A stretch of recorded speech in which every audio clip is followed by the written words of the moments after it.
Hi, welcome to Starz Recapped. Today I'm going to explain a horror, supernatural movie called Talk to Me, which was released in the year 2022. Spoilers ahead. Watch out and take care. The movie opens in the suburbs of Adelaide where a big house party is being hosted by some high school students. A teenager named Cole searches through the crowded house for his little brother, Duckett. He soon learns that his brother is acting erratically, as he has taken some illegal substances.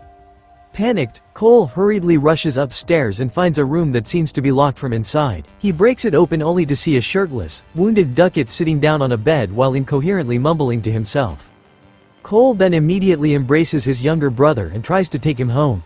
But outside, several kids seem to be recording the whole incident on their mobile phones. This leaves Cole fuming and he demands them to stop. Just then, without any warning, Duckett grabs a nearby knife and stabs his older brother. The party goers begin to run in shock as Duckett then stabs himself in the face. Elsewhere, in the same town, a high school student named Mia mourns the second anniversary of her mother's death. It is revealed that her mother passed away after accidentally overdosing on sleeping pills. Mia harbors resentment towards her father, Max, believing he didn't do enough to save her mother. To avoid interacting with Max, she decides to head to her best friend, Jade's house. She also picks up Jade's younger brother, Riley, on the way. Soon afterwards, they arrive at their destination and Mia immediately rushes to meet Jade. But the latter is busy talking to her new boyfriend over the phone. It is then revealed that Mia views Jade and Riley, as well as their mother, Sue, as her family. Later, the girls come across a video of one of their schoolmates acting possessed at a party. Jade says that it's fake, but Mia is intrigued and wants to see for herself. She also wants to go to that party because she wants to distract herself from feeling down since it's her mother's death anniversary. Jade reluctantly agrees for her best friend Sake and also because her boyfriend will be there. When Sue is asleep in her room, the girls along with Riley sneak out of their home. Soon afterwards, they arrive at the party and meet Jade's new boyfriend, Daniel, who also happens to be Mia's ex-boyfriend. Despite the awkward history between the trio, all of them are good friends with each other. Later on, two schoolmates, Haley and Yosh, show them a game named Talk to Me that everyone's playing. It contains an Ouija board kind of setup but with a creepy embalmed hand. Haley says that the hand once belonged to a psychic medium and is now used to summon a supernatural entity. When deciding who will try it first, Mia volunteers. Yosh then straps her tightly into the chair while Haley explains that they must stop the possession within 90 seconds or else the spirits will refuse to leave. They then light the candle and instruct Mia to hold their hand and say, "Talk to me." Seconds later, Mia sees a ghost-like figure of an old man which leaves her visibly shocked and scared. Her friends urge her to let go of the hand, which she does almost immediately. She then explains about what she saw, and everyone seems to believe her. After this, Mia goes back in once more and holds the hand. This time, she sees the ghostly figure of a creepy woman. Haley instructs her to say, "I let you in," to the ghost. But as soon as Mia does this, her head snaps back, and it looks like she's choking. This freaks Jade out and she demands that they stop the game immediately. After a minute, Mia's choking finally stops, and she lowers her head. But now her pupils are dilated and dark as she has become possessed by the creepy spirit. Soon, Mia begins to act maniacally, speaking in a strange and frightening voice. She gestures to Riley, saying, "They really like you," which creeps him out. When the timer reaches 83 seconds, Yosh attempts to pull Mia away from the hand, but the spirit refuses to let go and yells for Riley to run. Eventually, Haley and Yosh manage to break Mia's creepy connection with the hand. They do it by blowing out the candle, even though the whole thing lasted way longer than 90 seconds. They make sure Mia's alright, and after this, the rest of them take turns getting possessed. Later, a curious Riley asks Mia how it felt to be possessed, to which she responds, "It was fantastic." She had such a blast with the whole demonic possession thing that even Daniel's itching to give it a shot.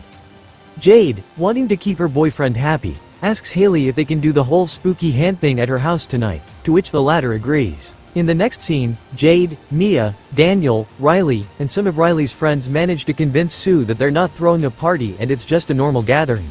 Once the gang's all there and the hand's ready to go, Daniel jumps right in to start the ritual. The spirit that gets into him is a wild one. It starts by saying it's not into Jade and then makes out with her dog. The other teens are both disgusted and delighted as they laugh and record Daniel. After they break his spiritual link, he feels embarrassed, but the others are just getting started. They take turns getting possessed, and even Daniel goes for another round. When Riley asks for a turn though, the others refuse as he is too young for it. Mia tries to persuade Jade to let her brother try it, but she still refuses. As a result, the siblings argue and Jade briefly leaves the room followed by Daniel. Taking advantage of their absence, Riley begs for a chance, to which Mia agrees. But she makes it clear that it will only be for 50 seconds rather than the normal 90. Once the others agree, Riley gets strapped on the chair and begins the ritual. He initially apologizes to Mia but then abruptly transforms as if possessed by her mother, speaking of her own death and expressing how much she misses Mia.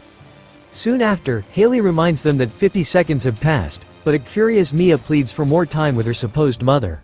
As the timer reaches 0, the others attempt to sever the connection, but the situation takes a horrific turn.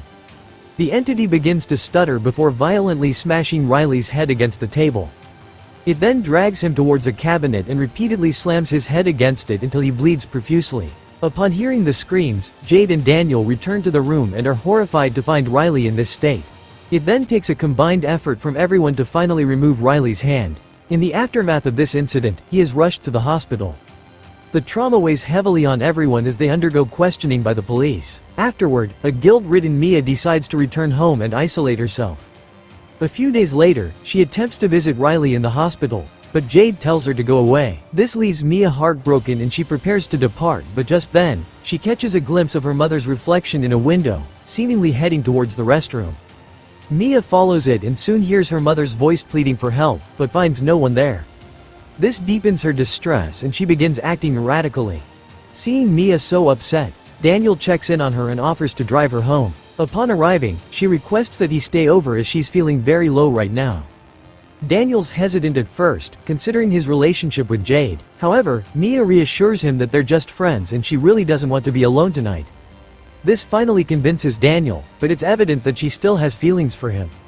Later that night, Mia jolts awake in her room when she has a nightmare of her mother's death. She then sees the spirit of an elderly woman approach Daniel to suck on his toes. Mia yells at him to wake up, terrified, but when he does, he is surprised to see Mia with white pupils sucking on his toe, not a spirit. He freaks out and immediately runs away from her house. Mia then screams like a maniac and slaps herself multiple times before revealing that she has taken the hand in her bag. She attempts to summon her mother by doing the ritual, and it surprisingly works. Her mom's spirit, named Rhea, appears and tells Mia that she didn't mean to kill herself and it was an accident. She also urges Mia to help free Riley because he's in a lot of pain right now.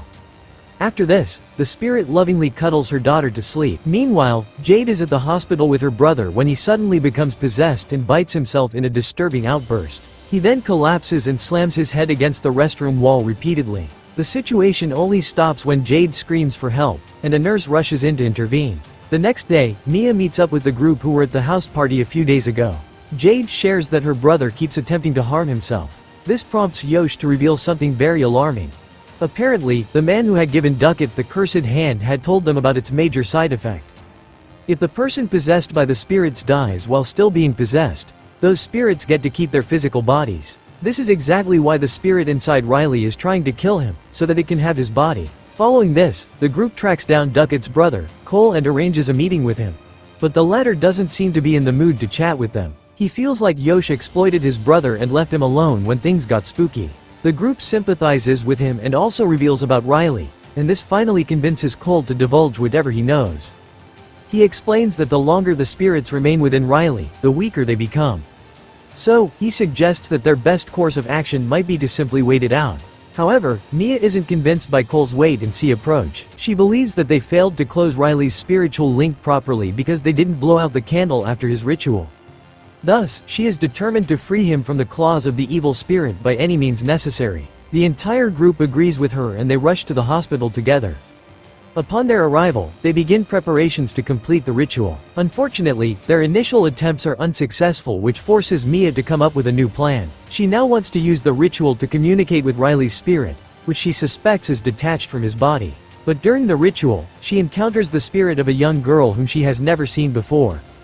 This girl offers to guide Mia to the place where Riley's spirit currently is. Mia, who is desperate to save her friend, agrees to follow her in what appears to be a realm of spirits. There, she witnesses Riley surrounded and being tormented by numerous spirits. Just then, her 90 seconds are over and her friends yank her back into the real world.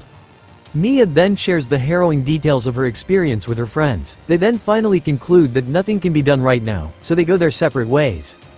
When Mia returns home, her father, Max, immediately approaches her and tries to reveal the truth about Ria's death. He explains that before passing away, her mother left them something that he has been scared to show her. He then reads Ria's harakiri note, confirming that her death was not an accident. A distraught Mia bawls her eyes out while her dad tries to calm her down. At this moment, the poor girl sees her mother's spirit right in front of her. It tells her that the note is fake and that she didn't mean to end her life. Enraged and scared, Mia then goes to her room, closely followed by her mother's spirit. There, it reveals that Max wrote the note as a lie, and the man she saw downstairs is not even her father. Just then, Max knocks on her door, but Ria's spirit points out that it's a malicious spirit imitating him. She also tells her that Riley is suffering and can only be saved through death, as they are never going to let him go. While this is going on, the evil spirit pretending to be Max eventually breaks in and tries to strangle Mia. The real Max, who is still downstairs in the living room, hears loud noises from his daughter's room. He rushes upstairs and enters the room just as Mia is grabbing a pair of scissors. But in an unfortunate turn of events, the spirit suddenly vanishes and she ends up stabbing her real father in the neck. By this point, Mia is so manipulated by the spirit of her mother that she doesn't even seem that shocked by what just happened. Shortly afterward, Mia calls Jade, claiming she has a way to save Riley. The latter is desperate for help, so she leaves her brother and heads to her best friend's house. But unbeknownst to her, Mia's real intention is to be alone with Riley at the hospital. When she arrives, the poor boy is under the growing influence of the demonic spirits. Mia believes there is no other way to relieve his suffering other than ending his life immediately. Thus, she prepares to stab him with the blood-stained scissors but ends up backing down at the last second. Meanwhile, Jade arrives at Mia's house, only to find a bloodied Max in a critical state. Horrified, she quickly calls her mother and tells her to send an ambulance here. She then rushes back to the hospital, fearing for Riley's safety. After a while, Jade spots Mia pushing her brother in a wheelchair and decides to follow them discreetly. Mia, who is being controlled by her mother's spirit, plans to shove Riley into the oncoming traffic. But just as she releases her hold on the wheelchair, Jade lunges from behind. She pushes Mia to the middle of the road, causing a vehicle to crash into her. Shortly afterward, Mia wakes in the middle of the road, bloodied and injured. She stands up and sees Jade holding her brother by the roadside. The scene then shifts as Mia is back in the hospital, but everything appears surreal and distorted to her. Riley, who has now miraculously recovered, leaves the hospital with his family. On the other hand, Mia sees Max walking through the corridors, but he doesn't acknowledge her. She feels increasingly isolated as no one seems to notice her, and even the surroundings gradually fade into darkness. Just then, a flickering light catches her attention. She approaches it and discovers a candle with a hand emerging from it. Curious, Mia reaches out to grab the hand, but as soon as she does so, she's suddenly transported to an unfamiliar place where a group of men are observing her. The man holding her hand whispers, "I let you in," revealing the shocking truth. Mia was killed in the road accident and has now become a spirit herself. This is my explanation for the movie. Talk to me. So what do you guys think about the movie? Write in the comment. Subscribe for more videos like this, turn on notifications, and leave a like to help the channel out. Thank you for watching.